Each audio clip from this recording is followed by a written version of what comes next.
Hefner. He died at 91, but before he left the earth, he made the world safe for naked ladies and unmarried sex, and naked ladies having unmarried sex. The world he leaves behind is awash in porn and illegitimacy, but do we really want to reverse the sexual revolution? And could we, even if we did want to? Plus, tax reform is on the table, and the GOP tries to get its head around Roy Moore. And the lovely and talented and also lovely Candace Owens is with us to discuss her video blog, Red Pill Black. But first, it's time for some really stupid news. This is news with up to 27% more stupidity goodness than the stupid news that's just the news. Let's begin with word from Saudi Arabia that women in that country are finally going to be allowed to drive. The liberalizing move comes hot on the heels of the nation's abolition of slavery in 1962. The royal decree placing women behind the wheel was issued in spite of one Muslim cleric's pronouncement that the ban on women drivers should remain intact because, and I'm not making this up, he really said it, women's brains shrink to a quarter the size whenever they go shopping. But the science deniers in the Saudi court wouldn't listen to the man, and they gave women the car keys anyway. So now a bunch of quarter-brained girls peering out through the narrow slits in their burqas will be careening around the roads like pachinko balls. But in light of the obvious dangers, the Saudis have decreed the women will only be allowed to drive in Jewish neighborhoods. Then there's a story torn from the pages of social media, which has no pages because it's social media. Twitter announced that it will now double the number of characters that will be allowed in each tweet from 140 to 280. Twitter apparently felt that too many people were being forced to edit and organize their thoughts and develop a concise sense of humor, and that what social media really needed was more random bloviating and rambling hate speech. One big advantage to the change, of course, is that we'll finally get to hear from Donald Trump in depth. For instance, now that Trump can use more characters, we'll find out what he meant when he sent out a tweet that ended, "As for North Korea, I have decided that I am declaring war." Plus, we'll get to hear the end of the sentence that Hillary Clinton is really a little... Who knows where he was going with that? Finally, the New York Times, a former newspaper, has been working hard lately to make it seem like 20th century communism was really great. The ideology was responsible for at least 100 million murders, which is even more people than Donald Trump killed when he criticized the NFL. Nonetheless, the Times, which can't find anything good to say about Trump, keeps finding wonderful stuff to say about communism. They recently ran a story called "Why Women Had Better Sex Under Socialism," and another called "When Communism Inspired Americans." And this week, they unleashed the headline, "For all its flaws, the communist revolution taught Chinese women to dream big." Its flaws, of course, included mass murder, forced starvations, and torture and imprisonment for dissent. The big dreams of women were to get the hell out of there and come to America so they could wrap fish in the New York Times. That's the stupid news, and if the news isn't stupid enough for you, just wait. Trigger warning, I'm Andrew Klavan, and this is The Andrew Klavan Show. I feel hunky-dunky, life is tickety. Life is tickety-boo, birds are winging, also singing hunky-dunky-doo. Ship-shape, tipsy-topsy, the world is zippity-zing. It's a wonderful day, hurrah, hooray, it makes me want to sing. Oh, hurrah, hooray. Oh, hooray, hurrah. Hugh Hefner, he's gone. The man is gone. I know. Women will never be naked ever again. This is so sad. All right, and we do have Candace Owens coming on. We're going to have to, all we've done is been working on how we're going to get her on this set, basically. I think we'll play like a long clip and then the ceiling will open. We're going to lower her down. I think she'll have like fans and everything and be a bunch of like gay guys with, there'll be gay guys with sparkling top hats and then we'll do the whole thing. So remember back when the NFL was good, and you would have, Peyton Manning would shout Omaha, Omaha, Omaha. That's what I sound like when we're barbecuing because Omaha steaks are so good. They are absolutely fantastic. I don't know what they do they just make their cows so happy that the steak actually does taste different. And now you can give a huge gift of Omaha meat. Give it to yourself. I mean, come on. This is a huge gift. It's gourmet Omaha steaks and meats, plus a Weber kettle grill and accessories. Get the ultimate Omaha Steaks grilling experience, everything for the grill master in one complete package. It's just a lousy $500. But listen to what you get. I mean, it's just amazing. You get 6-ounce filet mignons, 4 10-ounce New York strips, 4 10-ounce ribeyes, and 2 18-ounce T-bone steaks, 8 gourmet brats, 8 signature burgers, 6 pork chops, 3 pounds chicken breasts, and a partridge in a pear tree. You don't actually get a partridge or a pear tree, but Omaha Steak gourmet steak rubs. You get charcoal chimney starter, digital meat thermometer, complete grilling tool set, and a 22-inch Weber original kettle grill. It's all 100% guaranteed, and it ships absolutely free. Here's what you got to do. Oh, by the way, they also have the smoking experience and sous vide. I had to look up what sous vide experience is. It's a way of cooking with water so the steak comes out exactly right. And just for my listeners, this new package delivers for only $499.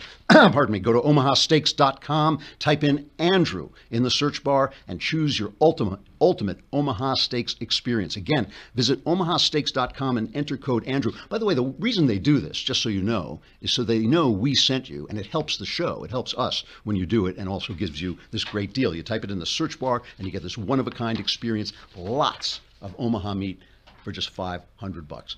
So we got to talk a little bit before we bring Candace on. We have to talk about Hugh Hefner. I mean, if you're my age, Hugh Hefner was a big deal. I mean, the first time you ever saw a naked lady was in the pages of Playboy. And he came in and he started a magazine that was an attack on puritanical values. If you ever saw the picture, the TV show Mad Men, that was the image of men that he put forward. He himself was in this marriage. He married the first girl he ever slept with, and he said when she revealed to him that she had had a previous affair, he was devastated. He said that was the most devastating thing that ever happened in his life. I have a clip. The thing is, he presented as an intellectual, and he always went on and he defended his point of view, which was the American Puritan ethic had to go. And so I brought a clip of him on William F. Buckley's firing line, F and Hef, we call it. And Buckley just looks at him, if you're not watching, because, for instance, you don't subscribe or something, and you're just listening. But if you're not watching, Buckley looks at him like he just wants to scrape him off his shoe. And here's just a quick exchange between the two of them. You reject the notion of sexual continence before marriage yourself, that is to say, you as a philosopher of the new ideal of sexual liberation. Well, I think what it really comes down to is an attempt to establish what's been called a new morality, and I really think that's what the American, this thing called the American sexual revolution is really all about. It's an attempt to replace the old legalism. It's certainly not a rejection of monogamy as such, but very much an attempt, in the case of premarital sex, there really hasn't been any moral code in the past except simply a thou shalt not. And well, that's a code, isn't it? Well, perhaps. I don't think it's a very realistic one. Now, it's really hard for people who weren't there to understand, living in the modern world, how different it was, how incredibly different it was. I mean, just speaking personally, when because I grew up in the 60s, I grew up in this tremendous period of upheaval. When I was 13 years old, everybody I knew just assumed you would be a virgin when you were married. When I was 15 years old, we were all sleeping with each other. I mean, that is just literally what happened. In the course of 2 years, not only did the world change, but people's minds changed. It used to be that you slept with the bad girls and then you married the good girls. And they would actually teach you that. They would have classes where they would teach you, don't be a bad girl because you won't get married because the guy will use you and then he'll dump you. They showed these movies to us in class. The guy will dump you and then he'll go and marry a virgin, so you will get, basically screwed, not to make a pun. But the thing is, it changed so quickly, and it didn't change because of Hugh Hefner. It changed mostly because of birth control. It changed. I mean, these things were coming along anyway, but birth control and the pill and all this just freed people to do things. There was no punishment. You were basically now making a spiritual argument. Spiritual arguments are always very weak. What's the result? We look around and you say, like, Hugh Hefner won. I mean, a while back, in fact, it was almost the first day we started this show, about 2 years ago, Playboy announced that they were no longer going to have nude pictures. And they said, because you can just find everything everywhere. We won. They said, we won. And so they had this feeling that they had really changed the world. And I think they were part of this change. You know, it was this idea, you know, the Hugh Hefner mansion. You came to the Hugh Hefner mansion. There were always beautiful girls, dancing attendants on men. I mean, it was not, the feminists hated Hugh Hefner. And, you know, they hated the pornography thing and all this stuff. But it utterly changed the world. You know, I was in a cab. I was promoting a novel in San Francisco, and it happened to be Gay Pride Day. And I was in a cab, and the cab driver was annoyed because of the traffic for Gay Pride Day, because in San Francisco, the whole city just shuts down. You know, I was the visiting straight guy.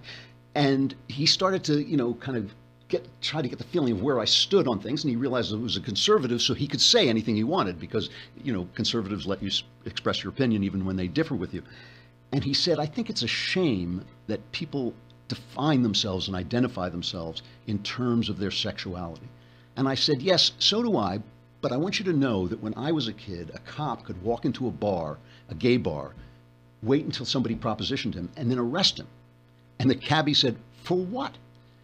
So the world, he didn't like the gay people, he didn't like the gay pride, he didn't like the gay traffic, but it never occurred to him that anybody should be arrested for being gay. I mean, it was just, the world has changed that much. The sodomy laws in America were not overturned. In 1986, they were upheld by the Supreme Court. And the sodomy laws, by the way, didn't just outlaw what you might think of as sodomy. They outlawed oral sex too, and they were not overturned until 2003. Okay, this is 2003. And the thing that always bothered me about those laws, A, I think a government that can tell you how to have sex is too strong a government, but B, they were never, of course, enforced on a married couple doing, you know, things that married couples do that would be defined by the sodomy laws. They were only used to persecute gay people.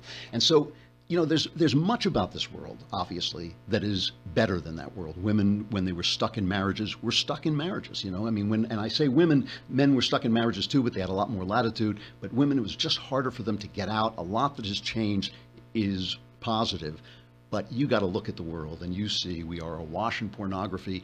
There are guys who don't have sex with real women anymore because they're so addicted to pornography. The illegitimacy rate, which is just a back-breaking indicator of generational poverty, is so bad that it's not, and the black community used to be 25% illegitimacy rate. Now it's over 75%. It's worse than it was during slavery days when you had guys selling fathers down the river. So you had single mothers left behind. You know, this is just voluntary people whose lives have just been destroyed by a moral catastrophe. You know, and it's true in poor white areas as well, that people no longer have fathers. And we know this is an indicator of crime, of drug addiction, of poverty going from one generation to the next. Rich people don't do it. Rich people get married before they have kids, almost exclusively. Rich women get married before they have kids. And of course, decadence is always good for the rich. Decadence is fun for the rich. You know, they can take care of the illegitimate children, they can take care of the diseases, all this stuff, which is another thing. The disease in the wake of the sexual revolution is out of control. I mean, this is a couple of years ago, but there were more reported cases of sexually transmitted disease, and I think it was 2014, than ever before in the United States. And the annual report showed that the rates of chlamydia, gonorrhea, and syphilis, the three most commonly reported STDs in the nation, increased between 2014 and 2015, reaching an all-time high. Now, all of those are curable with antibiotics, but you never know you have them. You know, you don't know you have them until it's really too late and you've passed it on to your child, and it damages chlamydia, which is minor for men, damages women's ability to have children and all this stuff. There's just no question that there's a catastrophe, that our sexual lives are a catastrophe. I get hit all the time on the show. I get letters every week, at least, about my apparently liberal attitudes towards sexuality, because I don't condemn other people, and I don't think the government should have the right to tell you what to do in your bedroom. But I don't live a liberal life. I live a very conservative life. I've been married for 112 years. I'm devoted to my wife. I mean, if you ever read my memoir, The Great Good Thing, it's a love letter to my wife, who has defined and saved and created and made my life. And I recommend this way of life to anybody. But the thing is, I always want to err on the side of freedom. I always want to err on the side of freedom. I can't just say this is a bad thing, that people can't be arrested anymore, that the cops can't kick down your door if you're gay, that they can't walk into your bars. I can't just say that's a bad thing. The government should have no business regulating your sex life. But just because you're free, just because you have the right, doesn't mean it is right. And that is the thing we have to learn. We've got to start to learn to preach chastity. And, you know, I've talked about the difference between chastity and abstinence and all this stuff. But chastity is basically making your body follow your soul, making your body, when you make love, you should be in love. Making love should be part of love. We've got to preach the joy of that, because preaching the moral condemnation of it just isn't going to work anymore. That world is gone. And by the way, can you do it? Of course you can. You know, the 1920s in America were a sexually free, sexually liberated world. You know, it was just everybody was always condemning the free sex and the flappers and all this stuff.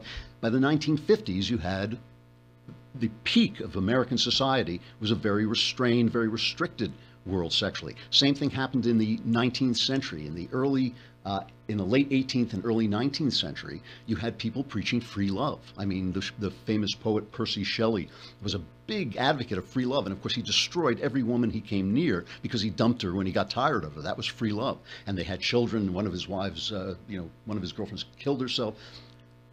By 1850, you were in the Victorian era, again, a sexually restricted time and one of the high points in human civilization. Those things do seem to come together. So it's not impossible to hope that we can turn this around if we talk about it, if we talk honestly about it, and if we talk about chastity with joy rather than talking about promiscuity with condemnation. I actually think it can be turned around. I think Hugh Hefner, you know, he was a man of his time. I'm not going to sit here and condemn him. I always felt he was sleazy, but always remember this. Always remember this. The Playboy Mansion was a mansion. It was because that stuff, that decadent stuff, works for rich people. It was always a mansion. It wasn't good for the women. It was only good for the rich men. And that actually remains exactly true today. We've got Candace Owens coming on in just a minute, but first I have to talk about Tracker. Tracker is like, it's got to be one of my favorite sponsors because I am the most absent-minded person on earth. You know, I keep saying this, and people think I'm kidding around, but everybody who knows me knows I put my glasses down, they're gone. I put my phone down, no clue. I even have this thing where I put my phone down and I think I'll put it in a really weird place so that way I'll remember it because it'll be so weird. And then I'll think, where the hell did I put my phone? With Tracker, not only this Tracker, what it does, you get a Tracker app, right? You press the button and it'll tell you anything you put the Tracker on. I have it on my keys, which I also lose all the time. They constantly fall out of my pocket when I'm hiking. And you put it on there. It's really small. It's the size of like a quarter, even smaller than a quarter. You press the app on your phone, it starts to make a noise. Your phone, it's kind of like Waze, you know, there are lots of people on there, so it tells you you're getting closer, you're getting further away. You can find your keys. If you lose your phone, which is the first question I ask, you press the Tracker thing on your keys and it makes your phone light up and play a noise. It's great stuff. If you go to tracker.com, here, thetracker.com, I'm going to spell it for you, TheTrackr. Somewhere there's a website that has all the vowels in it. I mean, they're always leaving it. It's TheTrackr.com and enter promo code Klavan. I know how to spell it. But you're just asking for other people. Candace needs to know how to. All right. Put the vowels in Klavan. It's Klavan, and you will get 20% off any order. That's thetracker.com, promo code Klavan for 20% off. Thetracker.com, promo code Klavan. These things work great. They really do. And if you're anything like me, you'll be using it constantly. I know I do. Candace Owens. I saw her, I don't know how long ago I saw her. It was not that long ago because you haven't been doing it that long. And there were like 167 hits on this video. And I thought, wow, this girl has got it all. She's beautiful, she's smart, she's ladylike, and she's telling the truth. She has a web, what do you call it? A vlog, I guess, called Red Pill Black. Makes sense, right? Take the red pill. It's part of this movement where leftists take the red pill and suddenly wake up to reality, which is conservative. That's the thing. I'm going to play a long clip of Candace's reaction to Charlottesville, which is the first one I ever saw, and that will give her time to be lowered from the ceiling with the gay guys with the sparkling top hats. you are a black person and you expressed some irrational fears this week over the rise of the Klansmen and neo-Nazis, let me invite you over for a cup of hot steaming facts. Fact number 1. Approximately 93% of black homicide victims are killed by other black people. In 2014, 6,095 black people were killed, and virtually all of them were killed by other black people. Black Lives Matter protesters may want to consider extending their slogan to "Don't shoot," because we've already got it covered. And you're not special, white people. Seriously, in 2012, 84% of white homicides were committed by other white people. Go figure. It's like we're all racist towards our own selves. Nobody wants us dead more than we want ourselves dead. I mean, there are, what, 6,000 Klansmen left in our nation? You want me to actually process that as a legitimate fear every day when I wake up? It's Donald Trump's fault that they're feeling energized. It's Obama's fault that Black Lives Matter is violent. Both of you children, to your room. It's obviously the media's fault. I mean, the media is creating this entire narrative, and it is crazy, absolutely crazy to me that people have not figured this out yet. I mean, why do you think we didn't hear a single thing about David Duke, white supremacy, and the KKK the entire time Obama was in office? Do you think that they were all hiding underground, waiting for the next white president, meeting by the light of the moon? Do you really actually believe that they weren't still meeting, holding protests, having rallies and marches? Maybe the media wasn't covering it. So I got to say, Candace, welcome to the show. It's so nice to have you here. Thank you. I'm so happy to be here. I saw that. You know, I did some of the early right-wing videos at PJ TV, and I saw that and I thought, wow, there's the next gang. This is great. And before I got you on the show, everybody discovered you. So I feel really bad that I'm like the last guy to have you. It's all right. Tell me who you are. How did you get to this? You seem like such a nice person. What are you doing in a place like this? You know, everyone asks me what my background is and what sort of inspired me to get into this. I really am just a girl that makes videos, and the climate was just the right time. Got super fed up with sort of the increasingly wild liberal antics and the identity politics, and if you're black you have to think this way, if you're white you have to think this way, and I just wanted to inject, I guess, a more millennial voice into it. And yeah, I just started making videos. Did you start out as a liberal?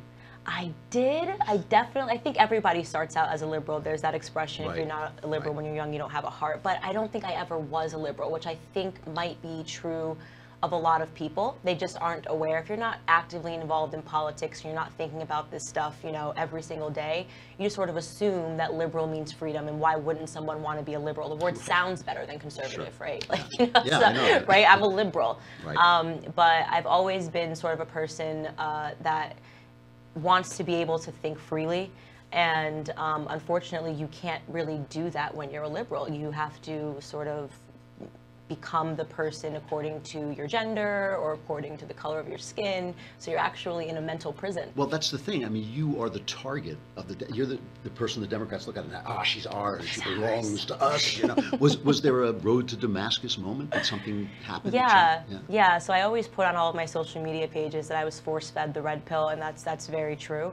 I don't know that many of your listeners are familiar with the Gamergate scandal. Most, I think they are, because I kind of covered it a little bit myself. Yeah, I certainly wasn't. I'm not a gamer. The extent of my gaming is Mario Kart. So yeah, that's pretty much it. I'm sorry, get out of it. But yeah, I had created a company, an anti-bullying startup that was really close to my heart due to some things I went through in college. Anti-bullying, is that what you said? Yeah, which is interesting, right? You would think that the leftists would eat this up, right? Anti-bullying, Sure. it's their brand. And I put like a 3-minute video on Kickstarter just trying to raise some starting funds to flesh out this idea. And I was contacted pretty swiftly by a woman named Zoe Quinn, who is apparently, you know, victim one of the Gamergate scandal. Yes, right, of course. And she calls me and she essentially threatens me, and she tells me to take down my Kickstarter. And if people don't understand this, she's got an arm in Twitter, an arm in Google. At the time, she was running an anti-harassment chapter for Twitter. And she told me to take it down because she didn't want trolls to be exposed on the internet, which is very weird since the whole reason she's a victim is because trolls attacked her. I obviously didn't comply with this phone call. You know, I said, you know, I'm sorry that happened to you, but this project is something that I'm really passionate about. And she basically told me if I didn't pull it down, then she knew that anonymous white males were going to attack me on the internet. I didn't pull it down. I was suddenly attacked on the internet within hours, flooded 4,000 maybe emails. Wow. Like it was like a Really? unit. Yeah, like she's definitely connected. It was like a mass attack. My Kickstarter pulled my project down without telling me why. You're kidding. This is like the mob. It's Yeah. like a protection racket. Nice Yeah. story you have here. I'd hate to see anything happen to you. Yeah, it was Yeah. terrifying to go through. I mean, especially because I was a nobody at the time. Nobody knows my name, and I was just attacked. You know, every, I don't know, nigger, die, we're gonna dox your family, everything that was, Really? They put up a map of my family on 4chan, down to like my 80-year-old grandfather who can't see and lives in North Carolina. Now, this is the woman who's complaining that the gamers were harassing her, right? Correct. She harassed me. And so I tweeted and said, like, you know, pretty clear, I'm not an idiot, that this girl is trying to make me think gamers are attacking me. Right. It's pretty obvious that, you know, she sent this, like, you know, she's harassing herself. I totally think that this woman is not a victim. And the second that I put that out on Twitter, I was contacted by the left media, the Washington Post. Imagine, I'm a girl who's nobody. Yeah, Why yeah. is the Washington Post calling a girl that has a 3-minute Kickstarter up Right. about anti-bullying? I had New York Magazine calling me, The Guardian calling me, and at the time I thought, oh great, I can get the story out. They're going to want this. They're journalists. This is the Washington Post. You innocent child. I know. I was not very smart. And they ended up trying to run hit pieces on me, basically trying to say that I fell into a conspiracy theory, you know, and that, you know, Zoe was a victim who was, you know, trying to help me. Everything I spoke about on the phone with them, like they already had written the article and just wanted to back it up with like, we spoke to her. I didn't know the story at all. This is an amazing story. Yeah, it was pretty crazy. And the Washington Post, I actually caught them trying to smear me. And fortunately, somebody gave me a heads up because they were calling around trying to basically cut us off by the feet in terms of like funding. And yeah, so they actually ended up pulling the article before they could run the smear piece because I threatened to sue them. Wow. And yeah, I caught them like I recorded the phone conversation, Yeah. had an email, and was able to black and white be like, you guys were about to run a hit piece. So they didn't end up running it, fortunately. But, you know, by then the damage is done. You Google my name and, you know, it's associated with, oh, if this company gets funded, it's going to help pedophiles, you know, leftist trick. Use words like pedophile, racism, white nationalism when you try to take someone down. But for a private citizen, when you're not someone like Milo who can bounce back from something. Right, because, well, he had Breitbart behind him. Sure. Right. Yeah. It's very serious and it's very scary. So, and all you were trying to do was stop bullying, like bullying in school? Bullying? Yeah, I was interested in how technology affects children. I see, okay. Primarily, So I just think online it's a bullying, different, right. it's a different generation. Sure. It's incredibly hard being a kid in the era of social media. Okay, so now this starts so you become the victim of bullying. Yeah, by the left. And by the left. And is this when you start to say maybe something's wrong with the left? I instantly knew. You know, I was able to think through everything very quickly, and I realized that, you know, these aren't journalists, these are hitmen. You know what I mean? These are media hitmen, and they can take down business, build people up, build them down. And, you know, so I understood that very quickly, and it was terrifying. I always say it's like, you know, if you've seen the movie 300 when they kick the person, I was kicked down, you know, yeah, down the rabbit hole in like the most aggressive way possible. I mean, I always say the way that the left defends itself is not by defending their ideas, but just simply saying that we on the right are evil. Right.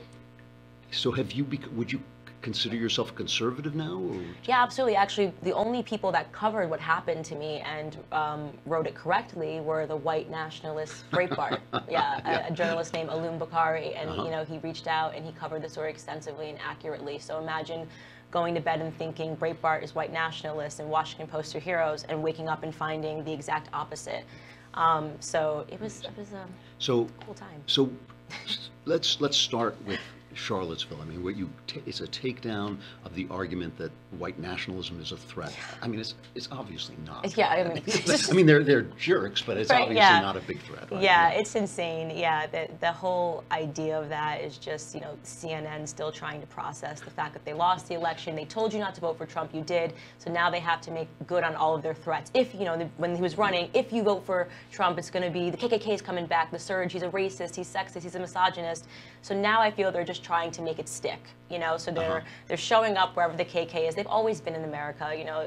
Like I said, they're showing up now and giving them airtime, and they're actually the ones that are giving them power. You know, they never had any power. No one was listening to them, and suddenly CNN is like, you guys have to be relevant again for the next 4 years. So, So do you get pushback? I mean, yeah, I mean, actually, the response has been overwhelmingly very positive, and what's been very interesting is that there's an international response to it. I have, you know, fans in France and fans in Brazil. They're dubbing the videos in Portuguese, which, I mean, I don't know if in Brazil there are white nationalists, but clearly I've hit something. Well, I think some of the Nazis escaped there. Right? Because people say, oh, she must just be followed by white nationalists. Well, I don't think there are white nationalists in Brazil. You know, but I mean, this is one of the things that's really frustrating. I mean, one of the reasons, if I had to list like 3 reasons, one of the reasons I became a conservative was because I saw what leftism was doing for poor, not just black people, poor people. You know, for poor people, it's really bad for poor people, and yet they tar us with this racist idea. Right. I mean, I know most of the big conservatives in the country. I don't know any racists. Right. You know, I'm not saying they're not there. I'm just saying they're not in the conservative movement. They're not allowed in the conservative movement because we reject them. So it's very frustrating when we see someone like you. We all kind of think like, oh, thank you. You know? Right. Yeah. Yeah. It's like this kind of relief.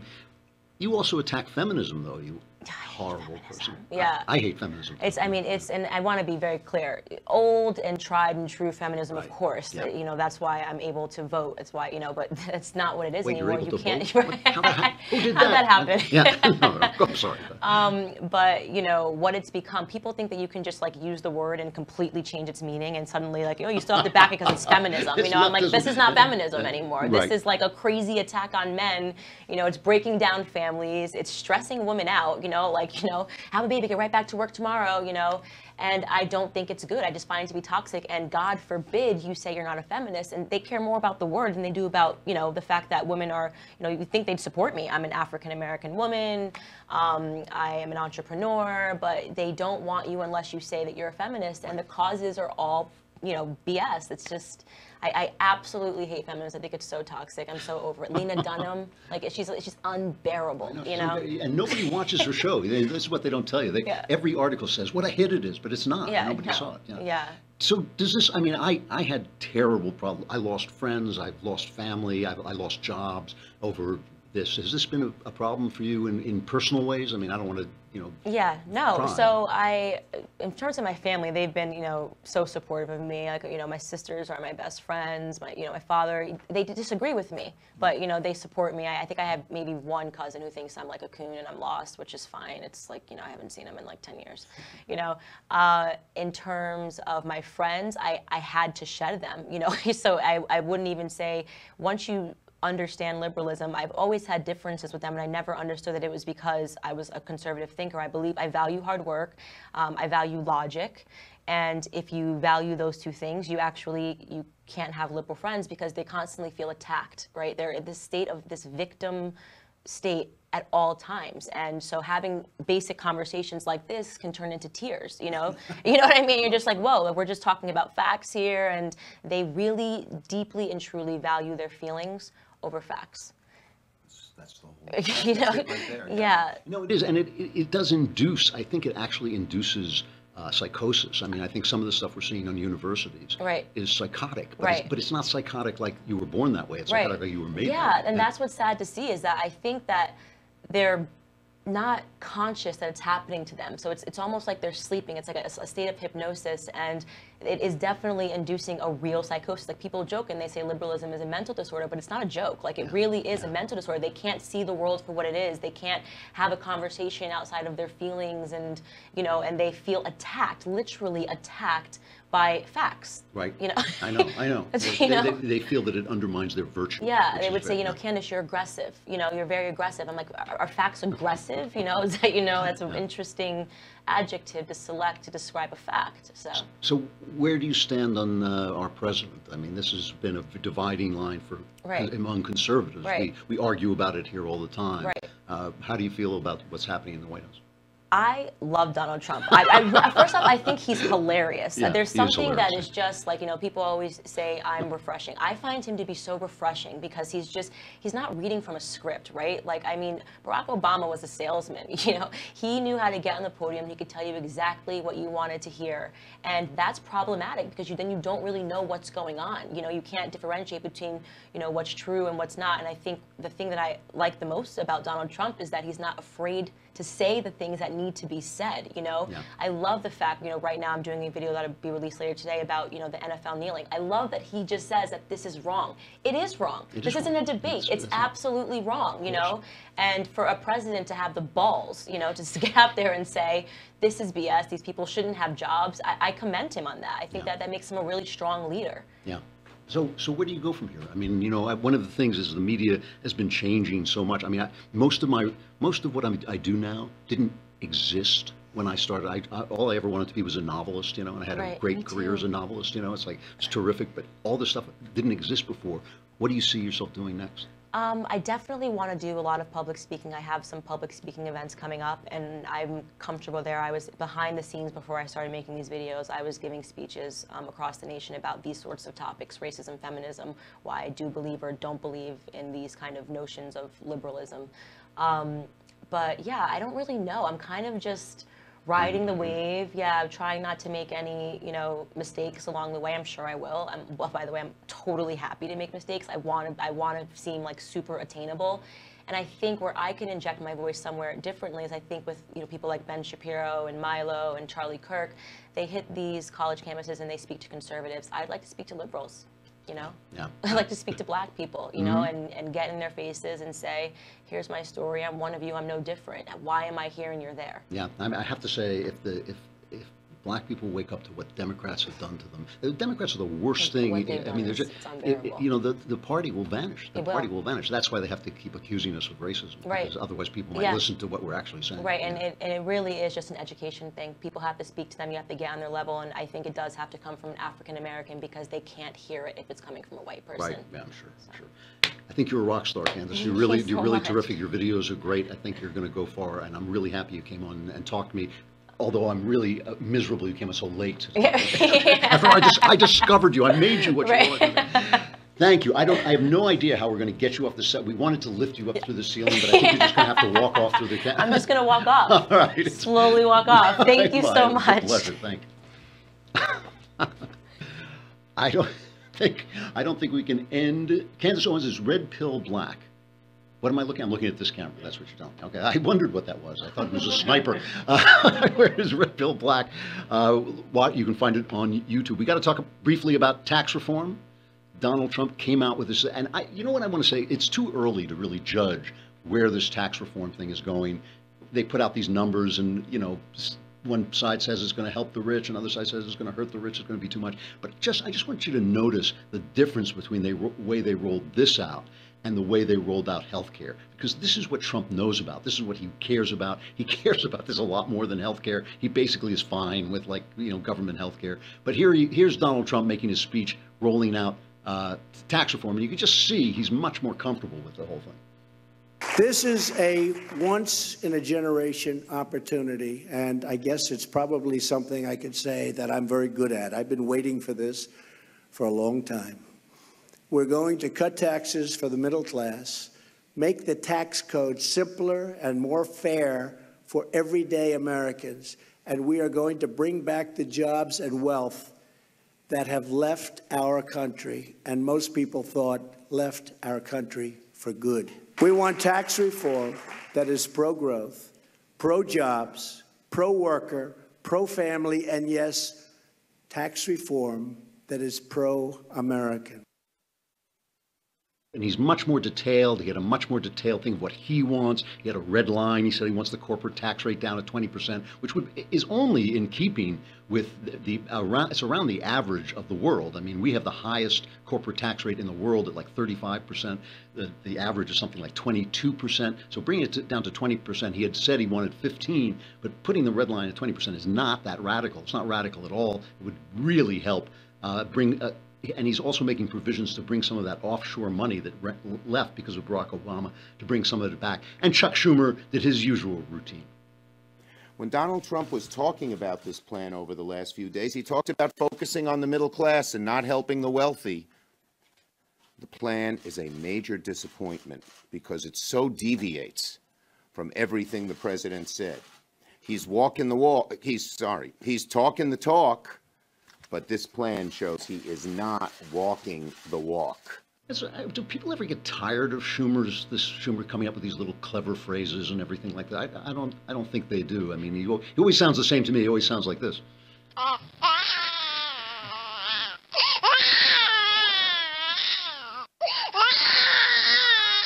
Guards, Dad. Hey, Mama's boy. I bet you're gonna cry. Come on, Mama's boy. Let's see you cry. Come on. So never mind. The only thing that I think gives this, some people are saying it's going to be harder to get through than health care. Some people are saying it's going to be easier to pass. The one thing you have to say is the Republicans know if they don't pass this thing, everybody's going to be Roy Moore. Paul Ryan was on Hannity, and listen to the way he's talking about this. This is cut 3. We better get it done, and the answer is yes. This is one of the most important things we could do to help all Americans in this country. We ran on this. This is the kind of plan that Donald Trump ran on, that House Republicans ran on. And yes, we're going to get this done. This is about economic growth. It's about bigger paychecks. It's about more jobs. It's about a fairness system in our tax code. So we're really excited about this. That's why we spent all this time working with the president and, yes, working with the Senate and the House to make sure we're on the same page. So we work off this common outline, this common framework to go from here to get this done. You know, I would like to go on and talk more, but I realize we're running out of time, and the Klavanless weekend is almost here. I just crept up on us. Yeah, there it is. And it's like, this could be the Klavanless weekend that ends the NFL if they keep it up. Also, I want you to notice that we had Candace on, and we stayed on Facebook and YouTube. It was just incredibly generous of us. It was so nice of us. Usually we cut you off around 15 minutes and cast you out into the exterior darkness where there's great weeping and gnashing of teeth. Or you can come over to thedailywire.com and watch everything there. You can listen to the whole thing there, or you can subscribe for a lousy $10 a month. Lousy $10 a month, and you can watch the whole show right there, and you can be on the mailbag. We had a great mailbag yesterday, right? I answered everybody's question. And my answers are guaranteed 100% correct and will change your life on occasion for the better. If you subscribe for the year, it's only a lousy $100, plus you get the Leftist Tears tumbler, which, as Candace was speaking, actually magically filled up with Leftist Tears. It does that. It's just that good, plus it keeps your coffee hot. All right, stuff I like. You know, I had this idea that I wanted to talk a little bit about movies for women, and so I Googled, because you know, I'm a guy, so everything I like, too much of the stuff I like is kind of like guys shooting each other. That's the stuff I like. But so I went on, you know, looked online, what are good movies that women like? It was all garbage because it was all modern stuff. So Pretty Women was entertaining. Pretty Woman, that was mildly entertaining. You know, it's like, but it's not like a good movie. And so I went down the list.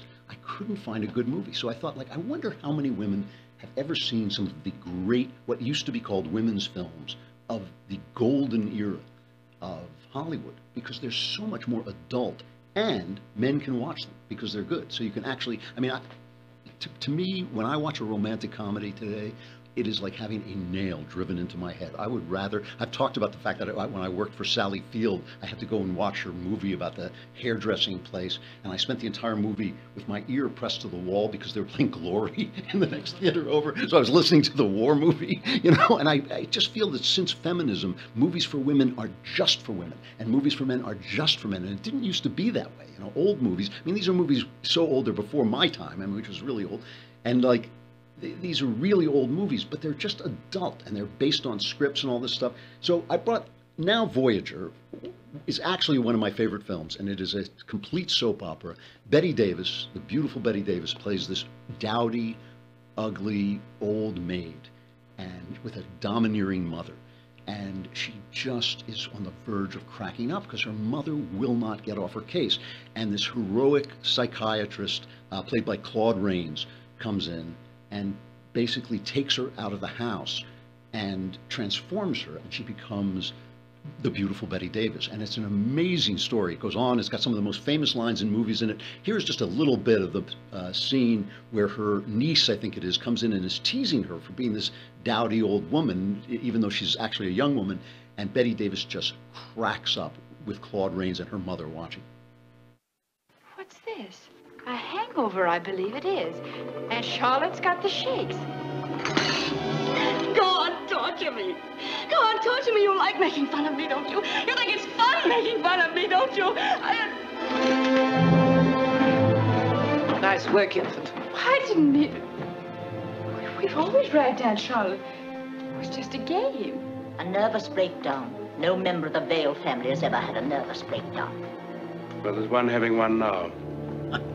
I love Claude Rains in this. He comes in and the mother says, I'm just exercising a mother's rights. And he says, a mother's rights, twaddle. that was all they could say in those days, was twaddle, but it always cracked me up. Mildred Pierce is another one. They just made this with Kate Winslet on HBO, and it was terrible. It was terrible. It is based on a novel by James M. Cain, who was one of the founding members of the hard-boiled school of crime novelists, a school that I myself belonged to. He wrote Double Indemnity, and he wrote The Postman Always Rings Twice, one of the greatest American novels there is. But he was a big opera fan. And so he wrote this story about a working class, of what they called a grass widow. She was widowed, she had no money, and she had, her daughter was a great opera singer. Her little daughter was a great opera singer. So her daughter had these aspirations to be a star, while the mother was selling pies and working as a waitress and trying to support her. And so the daughter starts to look down on her. And it is this incredibly powerful story of a daughter rejecting her mother for doing everything for her. And here's a brief scene where the daughter confronts the great Joan Crawford as Mildred Pierce. Why do you think I went to all this trouble? Why do you think I want money so badly? All right, why? Are you sure you want to know? Yes. Then I'll tell you. With this money, I can get away from you. Vida. From you and your chickens and your pies and your kitchens and everything that smells of grease. I can get away from this shack with its cheap furniture and this town and its dollar days and its women that wear uniforms and its men that wear overalls. Vida, I think I'm really seeing you for the first time in my life, and you're cheap and horrible. You think just because you made a little money you can get a new hairdo and some expensive clothes and turn yourself into a lady, but you can't. Because you'll never be anything but a common frump whose father lived over a grocery store and whose mother took in washing. That's great stuff. The whole show is excellent. And finally, Bringing Up Baby. This movie, I watched this with my wife. I never saw her laugh so hard. I mean, this is and she lives with me, so she's laughing constantly. Yeah. Mostly at me, but like still. But Bringing Up Baby, she finds this one of the funniest. I actually find it one of the funniest pictures ever. Cary Grant plays this kind of mild-mannered paleontologist who's trying to build a dinosaur, and Katharine Hepburn is this crackpot who falls in love with him and just starts following him around. And it is one of the great screwball comedies. Here is a scene where it begins with Katharine Hepburn accidentally tearing Cary Grant's tuxedo and ends with him pulling off the back of her dress. It goes on forever. I'll just play a little clip of it. Now, please listen to me. You certainly can't think that I did that intentionally. Well, if I could think, I'd have run when I saw you. No, but if you'd only wait while I explain, I just gave you my first off.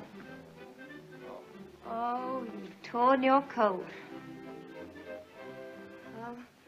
Now, I didn't do it on purpose. Not right. That's not right. It's not my fault. I didn't mean to do it. I just did it, but I didn't mean to do it. I just caught hold of your coat. Look, will you do something for me? A needle? No, it's simpler than that. Let's play a game. Oh? What? Well, watch. I'll put my hand over my eyes, and then you go away. Mm-hmm. I can see why my wife loves this. Katharine Hepburn is just like her in that scene. It really is terrific stuff. I would love it if any women who actually take the time to watch these movies, if you wrote to me and told me what you think. I want to know if they hold up. I want to know if they speak to another generation. I just think that these are some of the great films, and they're better. They're actually better than films like Pretty Woman, which I just find kind of vapid. The Klavanless Weekend is here. I don't know what to tell you. You're on your own for the next 3 days. We'll be back Monday, and Michael Knowles will be here. I want that son of a dead. I want him dead. I want him dead. I don't care. What, am I alone in this world? Did I ask you what you're trying to do? Did I ask you what you're trying to do? Please. I want you to get this where he breathes. I want you to find this Nancy boy. I want him dead. I want his family dead. I want his house burnt to the ground. I want to go to the middle of the night. I want to cut his ashes. Just a little, behind the scenes of what happened last time Knowles was here, and he made a little mistake. I guess I probably shouldn't have lost my temper like that, but there it was. All right, I'm Andrew Klavan. This is the Andrew Klavan Show. Survivors gather here on Monday.